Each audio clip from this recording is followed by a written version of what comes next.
हम लोग दो चर वाले रैखिक समीकरण पढ़ रहे थे बहुपद में ही। और आज हम लोग दो चर वाले रैखिक समीकरण में भारतीय वन के बुक से एक्सरसाइज 2 की सी में कुछ आज क्वेश्चन देखेंगे। 2 के सी में क्लास आज मेरा पहला है। मेरे पास एक प्रैक्टिस बुक है, इसमें 5 का और क्वेश्चन तो छोड़ दिए हैं, बनाइएगा आप लोग। हम 5 का पहला बना देते हैं।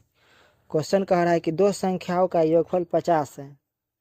दो संख्याओं का योगफल 50 है यदि उनमें से एक संख्या दूसरी संख्या की 7/9 गुनी है तो संख्या निकले। देखिए दोस्तों, ये दो चर वाले रैखिक समीकरण है, तो इसमें मानना पड़ता है। पहले आपको लिखना पड़ेगा सॉल्यूशन में, माना कि दो संख्या कह रहा है, दो संख्या का योग ना, तो योग करने के लिए हमको दो संख्या होना चाहिए। तो माना कि पहली संख्या x एवं दूसरी संख्या y। देखिए दोस्तों, ये दो चर वाले रैखिक समीकरण है, तो आपको दो को मानना ही पड़ेगा। तो पहली संख्या हम x माने और दूसरी संख्या हमने कितना मान लिया, y मान लिया, और इसमें दो का समीकरण बनता है। तो पहली शर्त में कह रहा है कि दोनों का योगफल कितना है, 50।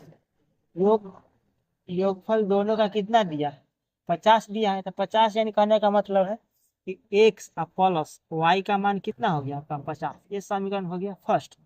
फिर देखिए, फिर दूसरी शर्त में तो बोर्ड एग्जाम के लिए है, तो विस्तार से ही चलना ही पड़ेगा। दूसरी शर्त में क्या कह रहा है, दो संख्या माने थे, पहली और दूसरी। तो कह रहा है क्वेश्चन में कि यदि उनमें से एक संख्या जो है दूसरी संख्या का कितना, 7/3 गुनी। ये 7/3 गुनी है, तो 7/3 कम होगा, तो इसी में हम लोग 7/3 से गुना कर देंगे तो क्या हो जाएगा, ये बराबर हो जाएगा। अब देखिए 7/3 गुनी कह रहा है कि पहली संख्या जो है दूसरी संख्या का कितना, 7/3 गुनी है, तो 7/3 से गुना करेंगे तो ये बेसी हो जाएगा, ये कम हो जाएगा। तो हमको दोनों को बराबर करने के लिए कम वाला में ही गुना करना पड़ेगा ना। तो ये 7 गुनी है तो ये कम है, 7/3 गुनी ये कम है, तो कम वाला में हम 7/3 से गुना कर दे, दोनों जाके क्या हो गया, बराबर x। अब 7 में y से गुना कीजिएगा, 7y बटा कितना हो जाएगा, 3। क्रॉस गुना कीजिएगा तो हो जाएगा x, क्रॉस गुना करेंगे तो 3x बराबर 7y हो जाएगा आपका। और इधर ले आइए तो हो जाएगा 3x माइनस 7y, कुछ नहीं बचा तो 0। समीकरण 2।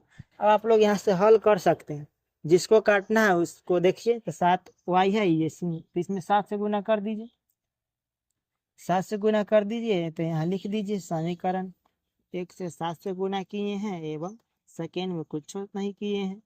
तो यहाँ देख लीजिए 7 से गुना करेंगे तो ये हो जाएगा 7x और प्लस 7y, और 7 पचे कितना हो जाएगा, 35 यानी 350। और दूसरी समीकरण में कुछ नहीं किए हैं, 3x माइनस 7y बराबर कितना है, 0 है। ये डिफरेंस चिन्ह वाला है तो कट जाएगा, 7 और 3 कितना हो जाएगा, 10x बराबर 350। एक शून्य कट जाएगा तो x के मान कितना आ जाएगा, 35। और यही मान समीकरण फर्स्ट में पुट कर दीजिए। तो समीकरण फर्स्ट कितना है आपका, x प्लस वाई बराबर कितना है आपका, 50। x की जगह पर कितना रखिएगा, 35, प्लस वाई बराबर कितना हो जाएगा, 50। हमको y का मान निकालना है तो ये घटा दीजिएगा तो कितना आ जाएगा, y का मान कितना आ जाएगा आपका, 15 आ जाएगा। अब देखिए, तो संख्या निकालने के लिए कह रहा है, तो पहली संख्या x माने थे और दूसरी संख्या कितना माने थे, y। तो x का मान कितना आया था, 35 तय, तो 9 माने क्या होता है अब। तो पहली संख्या हो गया आपका 35 और दूसरी संख्या कितना हो गया, 15। अब दोनों का जोड़ के देखिए 50 आता है कि नहीं आता, आ रहा है तो सही नहीं है। तो इस टाइप का क्वेश्चन को आप लोग ऐसे ही बनाइएगा। मिलते हैं आप नेक्स्ट वीडियो में।